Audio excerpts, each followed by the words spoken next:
I never thought I'd find love in a goddamn animal shelter.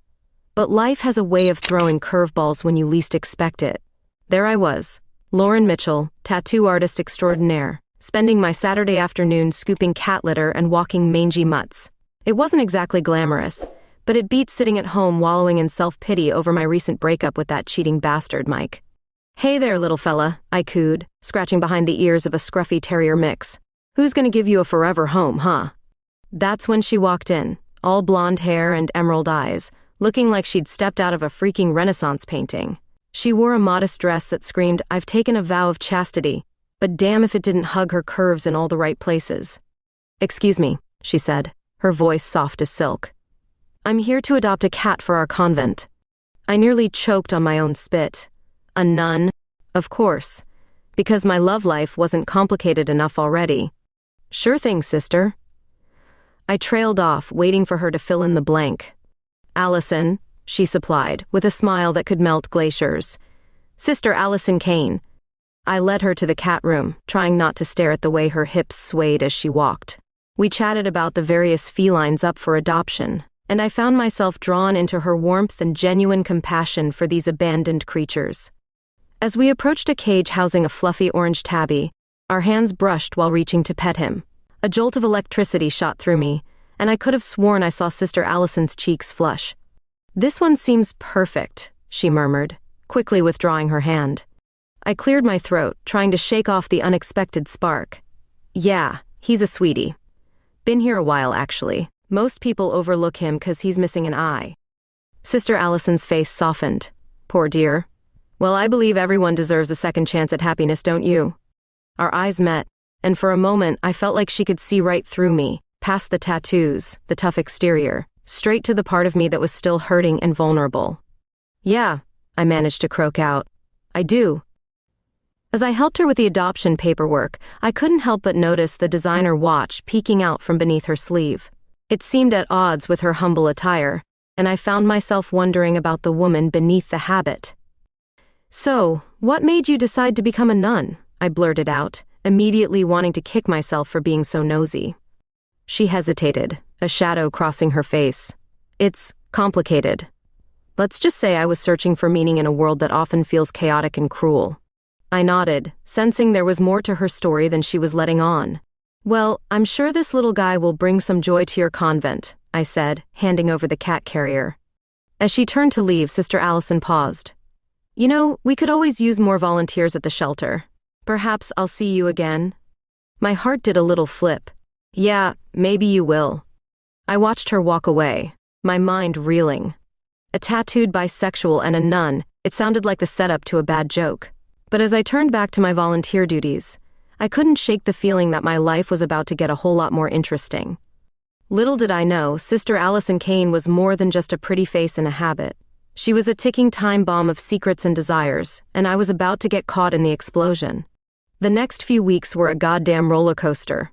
I found myself volunteering at the shelter more often, telling myself it was for the animals. But who was I kidding? Every time that convent car pulled up, my heart did a little tap dance. Sister Allison became a regular, always with some excuse about needing supplies or checking on the cats. We'd chat, laugh, and sometimes our hands would brush accidentally. Each time, that same electric current would zip through me, leaving me breathless.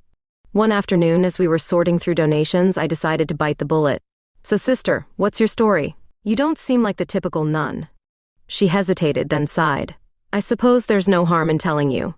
Before I took my vows, I was Allison Kane, heiress to Kane Tech Industries." I nearly dropped the box I was holding.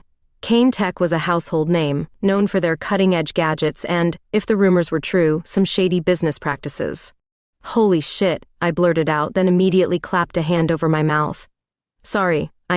Wow, that's quite a change." Allison laughed, a sound that made my insides melt. "It's all right. I've heard worse."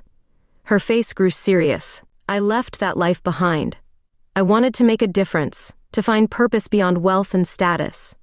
I nodded, suddenly seeing her in a new light. "That's actually pretty badass." Our eyes met, and for a moment, I thought she might say more. But then she quickly looked away, busying herself with a pile of old blankets. As the days passed, I found myself falling harder for this enigma of a woman. We kept meeting at the shelter, our conversations growing deeper, more personal. I told her about my struggles as a bisexual woman in a conservative town, about my dreams for my tattoo shop. She listened with such genuine interest that I found myself opening up in ways I never had before. One evening, as we were closing up the shelter, a sudden downpour caught us off guard. We ran for cover under the awning, laughing and breathless. "Here," I said, reaching out to brush a raindrop from her cheek. Our faces were inches apart, and I could feel the warmth of her breath. For a heart-stopping moment, I thought she might lean in. But then she stepped back, her eyes wide. I should go," she stammered. As I watched her drive away, I cursed myself. What the hell was I thinking, crushing on a nun? But I couldn't shake the feeling that she felt it too, this undeniable pull between us. The next day, I got some bad news. My landlord was jacking up the rent on my tattoo shop, and I didn't know how I'd make ends meet. I vented to Allison during our shelter shift, trying not to sound too pathetic. "I'm so sorry, Lauren," she said, her hand resting on my arm. "Is there anything I can do to help?" I shook my head, forcing a smile.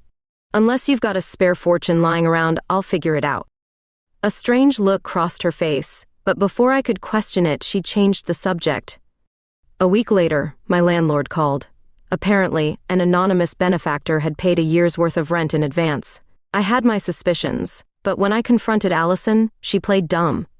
"Perhaps it's a sign from above," she said with a mischievous glint in her eye. I wanted to press her, to thank her if it was indeed her doing, but something held me back. Maybe I was afraid of acknowledging the growing connection between us, of admitting that this impossible situation was becoming all too real. As I watched her play with a litter of kittens, her habit slightly askew and a smile lighting up her face, I realized I was in deep trouble. I was falling for a nun with a mysterious past and a heart of gold, and judging by the way she kept stealing glances at me when she thought I wasn't looking, I might not be the only one struggling with forbidden feelings. Little did I know, our carefully constructed worlds were about to collide in ways neither of us could have imagined. The lines between faith and desire, between past and present, were blurring, and soon, we'd both have to decide what we were willing to risk for a chance at true happiness. I couldn't get Sister Allison out of my head. Her smile, her laugh, the way her eyes lit up when she talked about her passions, it was all-consuming. But she was a nun, for Christ's sake, off limits, forbidden fruit. And yet, I couldn't help but wonder if she was feeling this, whatever it was, too. One night, I was closing up the shelter when Allison burst through the door, her habit askew and her cheeks flushed. "Lauren," she panted, I need to talk to you." My heart leapt into my throat. "What's wrong?" She paced the room, wringing her hands. "I've been having these dreams, thoughts that I shouldn't be having, about..." She trailed off, her eyes meeting mine with an intensity that made my knees weak. "About what?" I whispered, though I think I already knew the answer. Allison took a shaky breath. "About you." The air between us crackled with electricity. I took a step closer, drawn to her like a moth to a flame. "Allison, But before I could finish, a clap of thunder shook the building, making us both jump.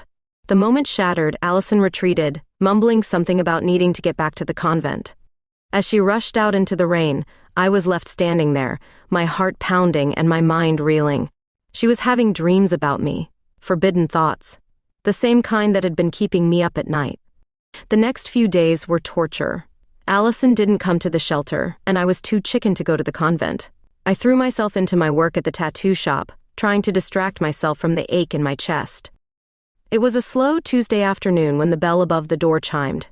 I looked up from my sketches and nearly fell off my stool. There stood Allison, in regular clothes, jeans and a simple blouse, looking nervous but determined. "Hi," she said softly. "Hi," I echoed, drinking in the sight of her. "No habit today?" She shook her head. I wanted to see your work, your art, if that's okay." I nodded, unable to form words.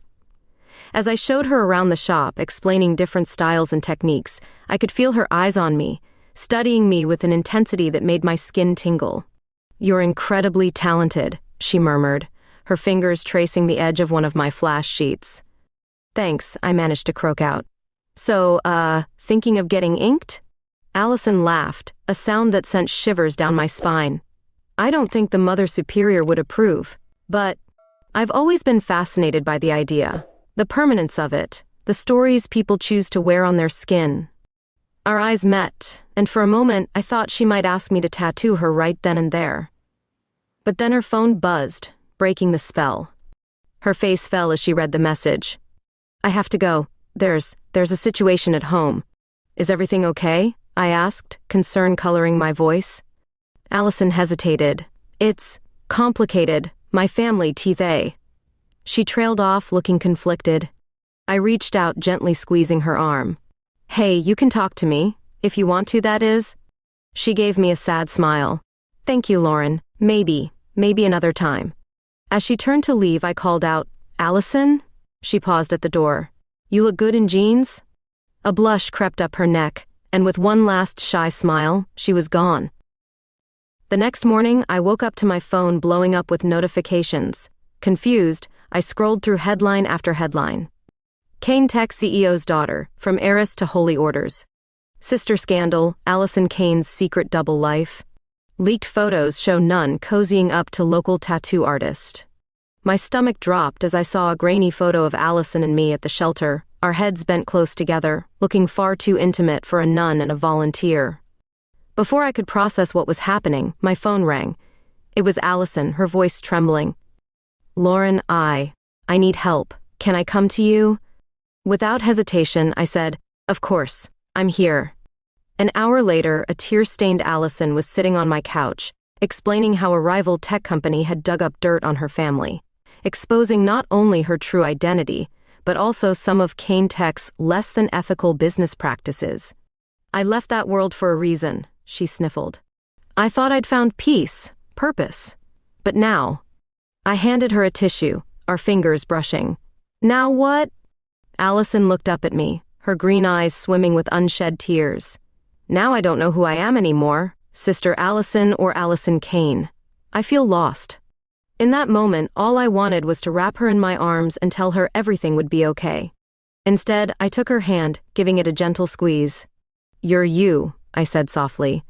Nun or heiress, you're still the amazing woman who cares so deeply for others, who lights up a room with her smile, who makes me feel. I trailed off, suddenly aware of how close we were.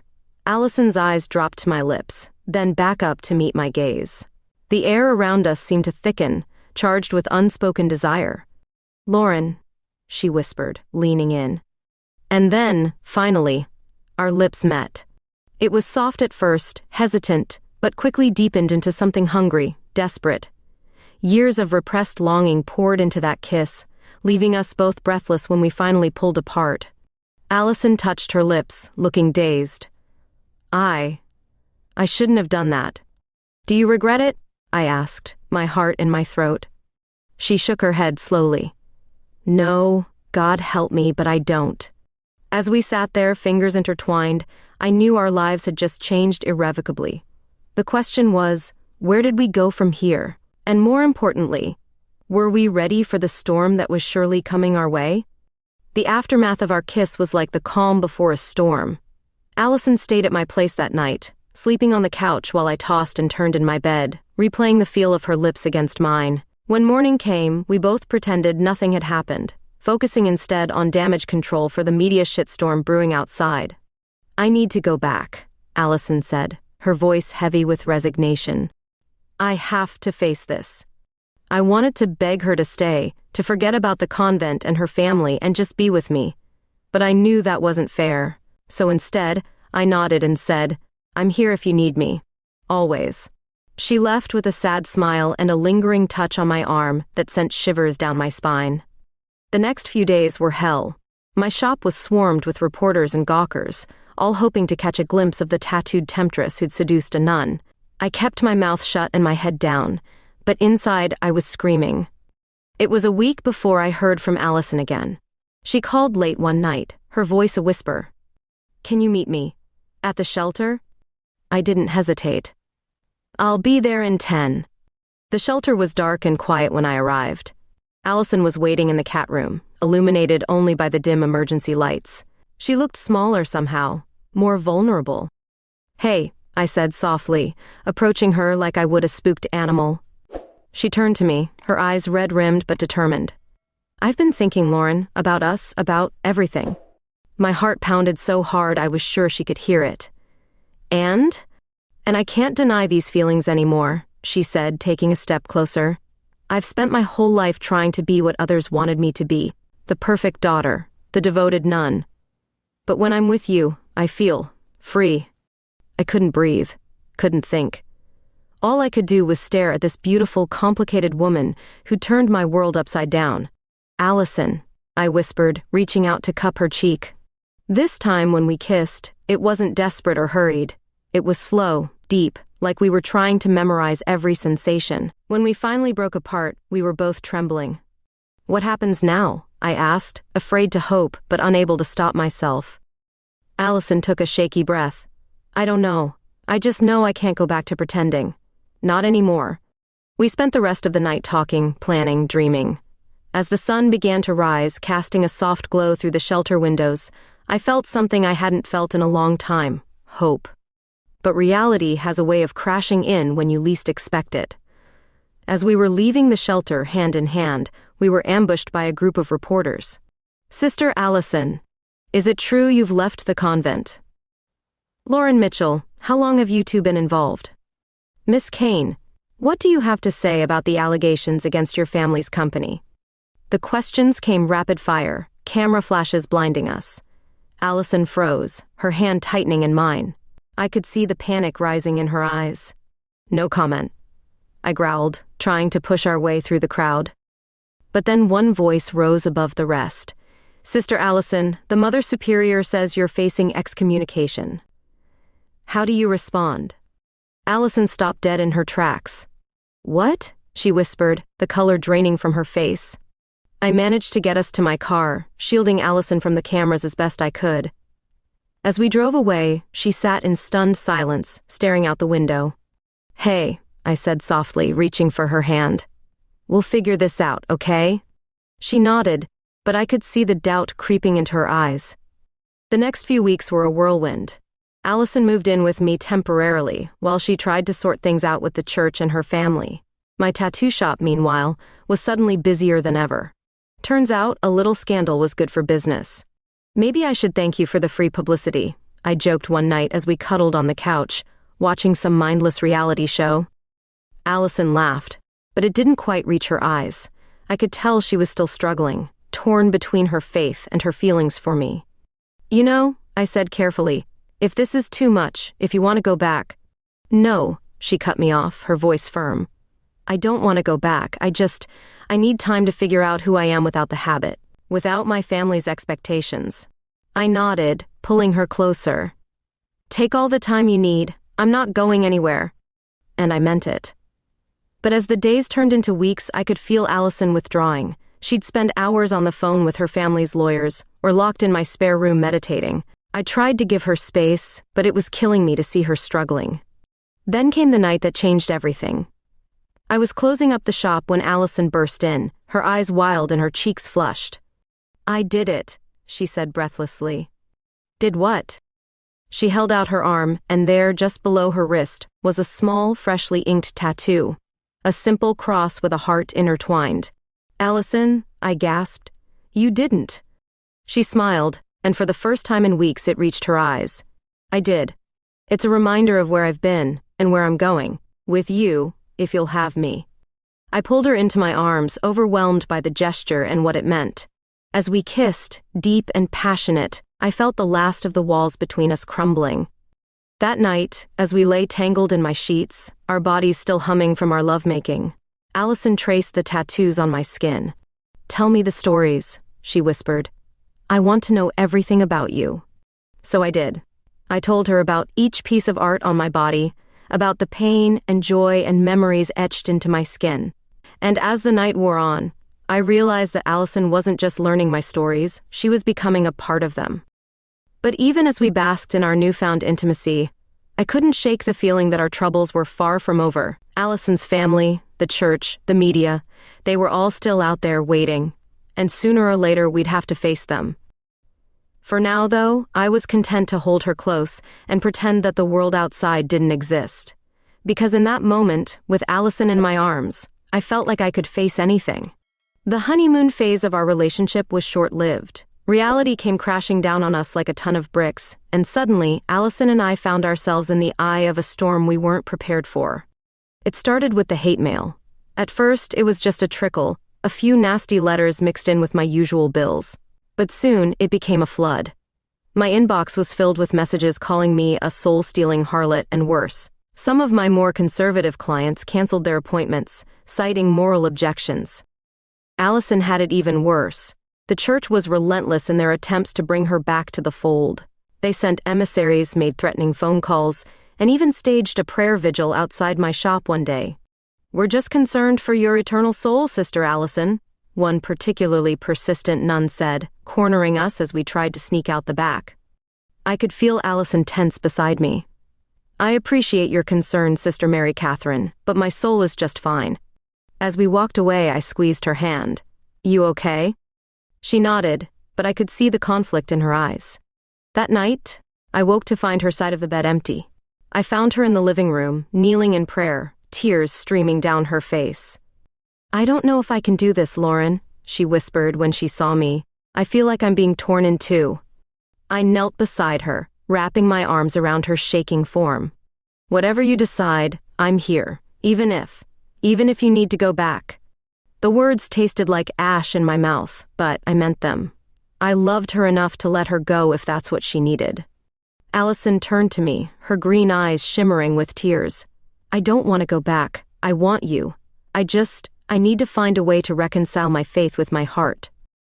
We spent the rest of the night talking, crying, and eventually making love with a desperate intensity that left us both breathless and raw. The next morning, Allison seemed more centered. "I think I need to talk to someone," she said over coffee. "Someone who can help me navigate this." That's how we ended up in the office of Father Michael, a progressive priest known for his work with LGBTQ Catholics. As Allison poured out her heart, I sat there holding her hand, in awe of her strength and vulnerability.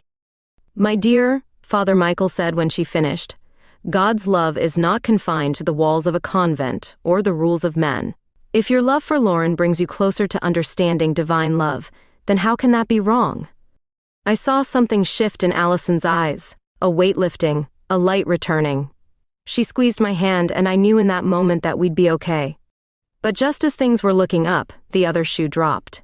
A leaked memo from Kane Tech revealed that Allison's family had been using her position in the church to avoid taxes and launder money. The press went into a frenzy, and suddenly our personal drama was overshadowed by a full-blown corporate scandal. Allison was devastated. "I left that world because I couldn't stomach the corruption," she said, pacing our living room. "And now I find out I was still a part of it, even in the convent." I wanted to comfort her, to tell her it wasn't her fault, but before I could, there was a pounding on the door. "Allison Kane, this is the FBI. We need to ask you some questions." Everything after that was a blur. Allison was taken in for questioning, despite my protests. I spent hours pacing outside the police station, chain-smoking and praying to a God I wasn't sure I believed in. When she finally emerged, she looked shell-shocked. "They want me to testify against my family," she said, her voice hollow. "They think I knew, that I was part of it all." I held her close, feeling her tremble against me. "We'll get through this," I murmured into her hair. "Together." The next few weeks were hell. Allison was caught between her loyalty to her family and her desire to do the right thing. I tried to be supportive, but I felt helpless in the face of her moral dilemma. One night, as a thunderstorm raged outside, mirroring the turmoil in our hearts, Allison turned to me with a look of desperation.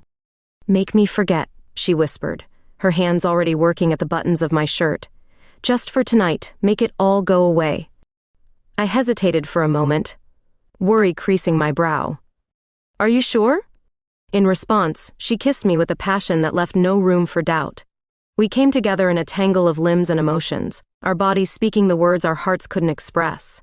Afterward, as we lay entwined, the storm outside beginning to subside, Allison traced the outline of the tattoo on my shoulder, a phoenix rising from the ashes. "I think I understand now," she said softly. "Why people get tattoos. It's about owning your story, isn't it? even the painful parts. I nodded, pressing a kiss to her forehead. Yeah, something like that. She was quiet for a moment, then said, I know what I have to do, about my family, about all of it. I propped myself up on an elbow, searching her face. Whatever you decide, I'm with you. You know that, right? Allison smiled, a real smile that reached her eyes for the first time in weeks. I know. That's what gives me the strength to do this. As we drifted off to sleep, I felt a glimmer of hope.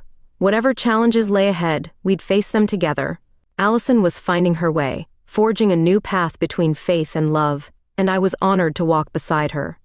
But even as I held her close, a nagging voice in the back of my mind whispered that our hardest tests were yet to come.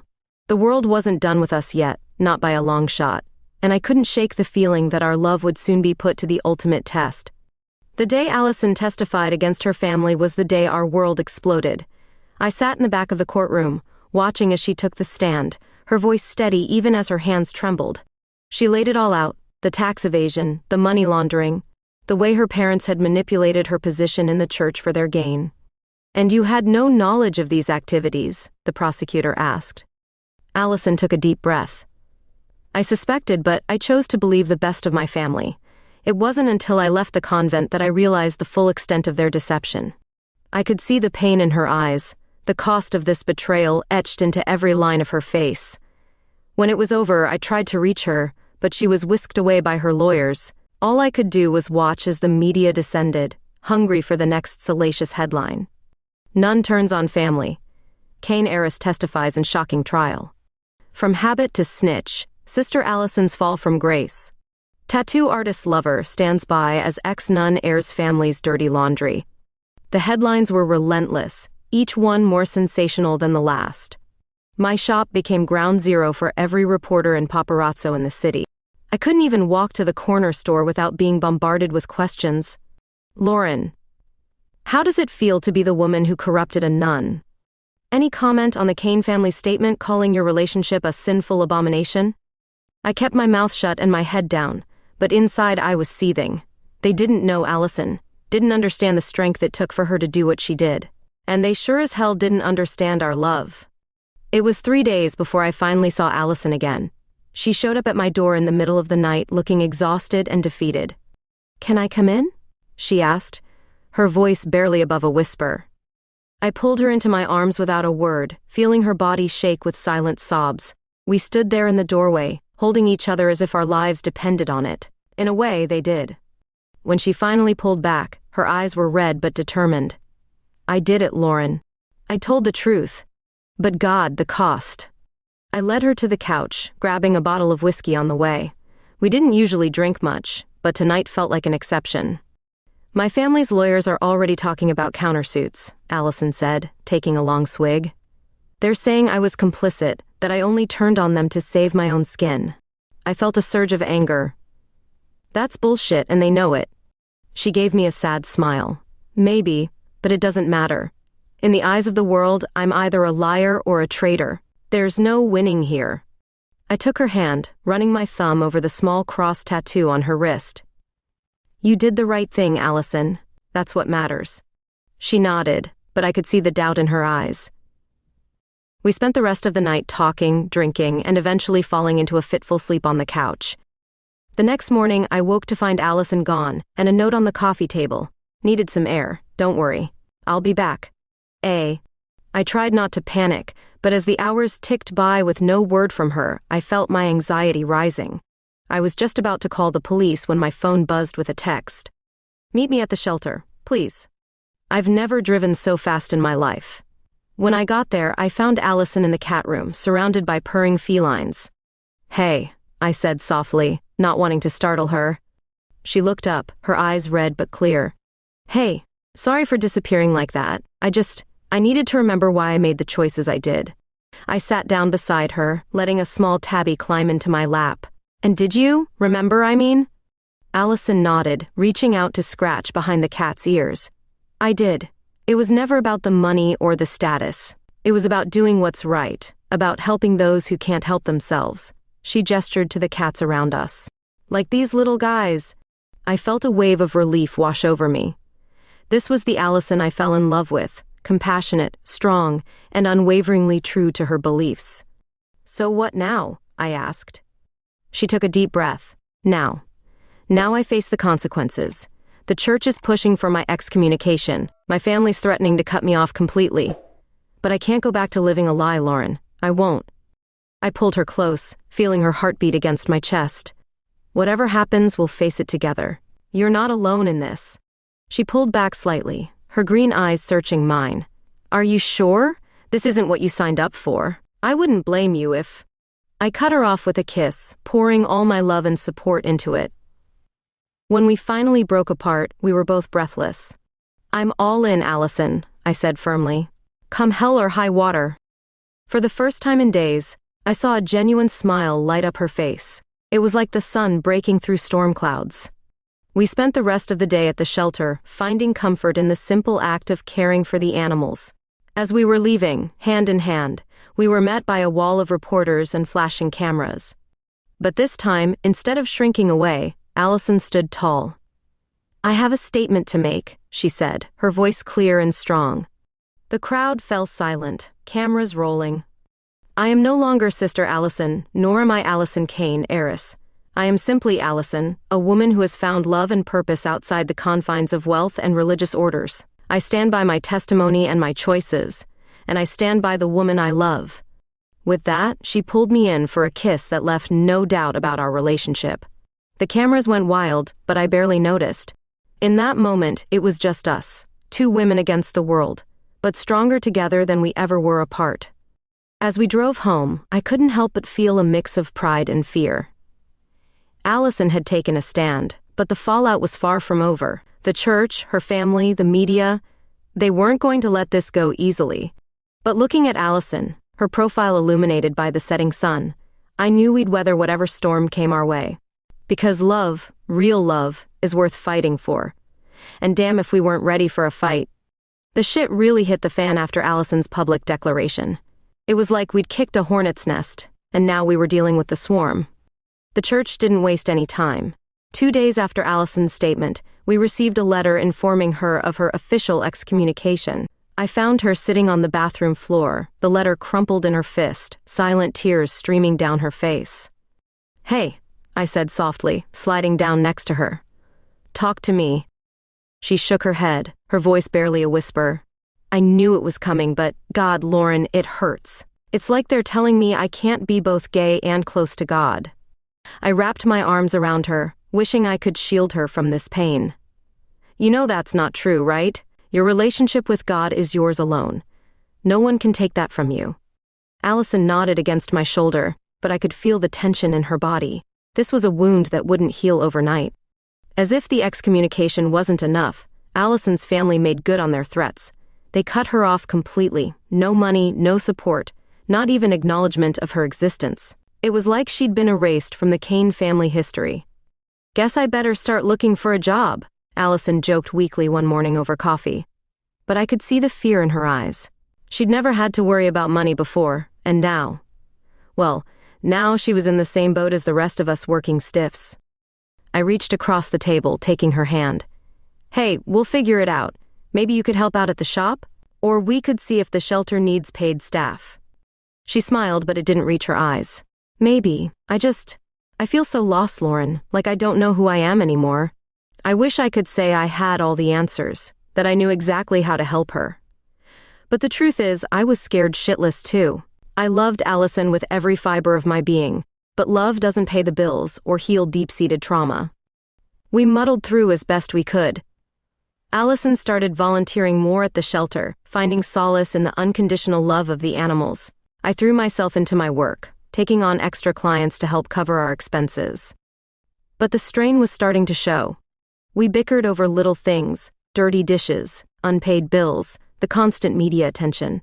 More than once, I caught Allison staring at her nun's habit, which she'd kept folded in the back of our closet. "Do you regret it?" I asked one night, unable to keep the fear out of my voice. "Leaving the convent? Being with me?" Allison turned to me, her eyes filled with a mix of love and sorrow that made my heart ache. "Never," she said fiercely, "but I'd be lying if I said I didn't miss parts of that life. The certainty, the purpose." I nodded, swallowing hard. "I get it. I need to know we're okay. She pulled me close, pressing a soft kiss to my lips. We're more than okay, Lauren. We're figuring it out together. Just when it felt like things couldn't get any more complicated, Allison's brother showed up at our door. Thomas Kane was the spitting image of his sister. Same green eyes, same golden hair, same air of privilege. "Allie," he said, his voice breaking. I need your help." Turns out, Thomas had been doing some digging of his own. He'd uncovered evidence that their parents' corrupt practices went even deeper than what Allison had testified about. We're talking international money laundering, bribery of government officials, the works. "I don't know what to do," Thomas said, running his hands through his hair. "If I come forward, it'll destroy what's left of our family. But if I don't..." Allison sat there, her face a mask of shock. I could practically see the wheels turning in her head, weighing her loyalty to her family against her newfound commitment to the truth. "You have to tell the truth, Tom," she said finally, "no matter the cost." I watched as brother and sister hugged, years of misunderstanding and hurt melting away in the face of this new crisis. And as much as I wanted to protect Allison from more pain, I knew this was something she had to do. The next few weeks were a whirlwind of lawyers, federal agents, and more media attention than ever. Allison and Thomas worked together to bring the full extent of the Kane family's crimes to light. It was brutal, exhausting work, but I'd never been prouder of her. One night, as we lay in bed, both too wired to sleep, Allison turned to me with a look of determination I hadn't seen in months. "I think I know what I want to do with my life," she said. I propped myself up on an elbow, curious. "Yeah?" She nodded. "I want to start a foundation, use whatever money I can salvage from the family accounts to help people, maybe focus on LGBTQ youth who've been kicked out of their homes for religious reasons." I felt a surge of love and admiration. This was the Allison I fell for, compassionate, driven, always looking for ways to make the world better. "That sounds amazing," I said, pulling her close. "And hey, maybe we could partner up. Offer free tattoos to cover up self-harm scars or something." Allison's eyes lit up. "Really? You'd want to do that?" I kissed her softly. "Babe, I'd follow you to the ends of the earth. A little pro bono ink work? That's nothing." As we drifted off to sleep, I felt a sense of peace I hadn't experienced in months. We still had a long road ahead of us, the trial, rebuilding our lives, figuring out this new dynamic. But for the first time, I felt like we were on the right path. The next morning, I woke to find Allison already up, scribbling furiously in a notebook. When she saw me, she smiled, a real, genuine smile that made my heart skip a beat. "Morning, sleepyhead," she said. "Ready to change the world?" I grinned back, pulling her in for a kiss. "With you? Always." As we sat there, planning our future over coffee and half-formed ideas, I realized something. This, the mess, the struggle, the joy of building something new together, this was what love really looked like. And damn if it wasn't beautiful. 2 years. That's how long it took for the dust to settle after the Kane family scandal rocked the corporate world. 2 years of trials, media scrutiny, and more personal growth than I ever thought possible. But standing here watching Allison cut the ribbon on our new combined animal sanctuary and art studio, I knew every moment had been worth it. "Ready?" Allison asked, her green eyes sparkling with excitement. I squeezed her hand. "Born ready, babe." The crowd cheered as the doors opened, revealing a space that was part animal shelter, part tattoo studio, and all heart. Rescued dogs and cats lounged on plush beds while my team of artists prepared their stations.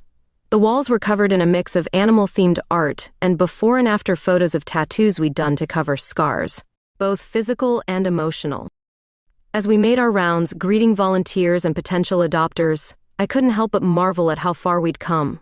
Allison had taken what was left of her inheritance and poured it into the Redemption Foundation, focused on helping LGBTQ youth who'd been rejected by their families. And me? Well, I'd found a way to use my art to heal in ways I never thought possible. "Lauren," a familiar voice called out. I turned to see Sarah, one of our first clients, running towards us. She threw her arms around me in a tight hug. "I can't believe it's finally open." I laughed, returning the embrace. "Believe it, kiddo. How's the arm?" Sarah rolled up her sleeve, revealing the intricate phoenix tattoo I'd done to cover her self-harm scars. "It's perfect. I look at it every day and remember I'm stronger than my past. Allison squeezed my shoulder, her eyes misty. This right here, was why we'd fought so hard to make this dream a reality. As the day wore on, I found myself constantly seeking out Allison in the crowd. She was in her element, moving from person to person with grace and compassion. It was hard to believe this was the same woman who'd walked into my shop in a nun's habit just a few years ago. "Penny for your thoughts?" Allison said, sidling up to me as the crowd began to thin. I pulled her close, not caring who saw. Just thinking about how lucky I am, how lucky we are. She smiled, that radiant smile that still made my heart skip a beat. "We made it, didn't we, despite everything?" "We did," I nodded. "And I'd do it all again in a heartbeat." As the last of the visitors filed out, Allison and I found ourselves alone in the center of our new sanctuary. The setting sun filtered through the windows, casting a warm glow over the space. "You know," Allison said, a mischievous glint in her eye, "there's one more thing we need to do to make this place officially ours." I raised an eyebrow. "Oh yeah? And what's that?" In response, she dropped to one knee, pulling a small velvet box from her pocket. My breath caught in my throat. "Lauren Mitchell," she said, her voice steady despite the tears shimmering in her eyes. "You've been my rock, my safe harbor in the storm. You saw me, really saw me, when I was lost. Will you marry me?" For a moment, I couldn't speak. All I could do was nod, tears streaming down my face as Allison slipped the ring onto my finger. Then I pulled her to her feet, kissing her with all the love and passion I'd held back for so long. "Is that a yes?" She laughed when we finally came up for air. "That's a hell yes," I grinned.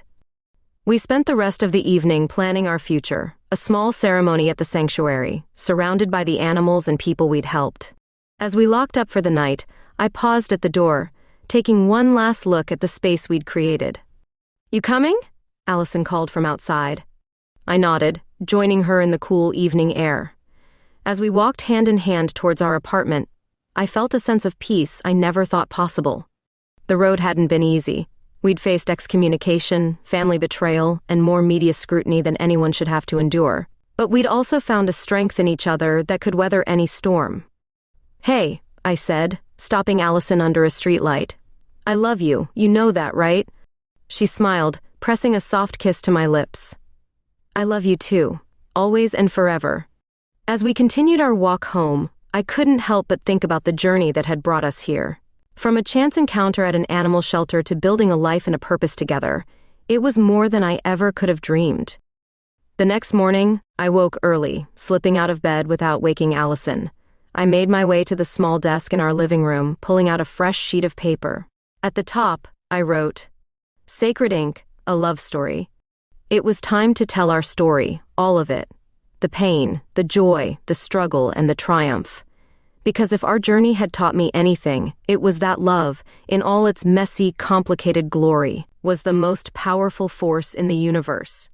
As I began to write, I heard Allison stirring in the bedroom. She padded out, wrapping her arms around me from behind. "What are you working on?" she murmured, her voice still husky with sleep. I leaned back into her embrace. "Our story. I think it's time the world heard it, the real version." She kissed the top of my head. "I think that's a beautiful idea. But first, coffee?" I laughed, standing to follow her to the kitchen. As we went about our morning routine, I felt a surge of gratitude for this life we'd built together. It wasn't perfect, nothing ever is, but it was ours. And that made it more precious than any fortune or religious calling. Later that day, as we walked into our sanctuary hand in hand, ready to face whatever challenges the world might throw our way, I knew one thing for certain: our story was far from over. In fact, the best chapters were yet to come.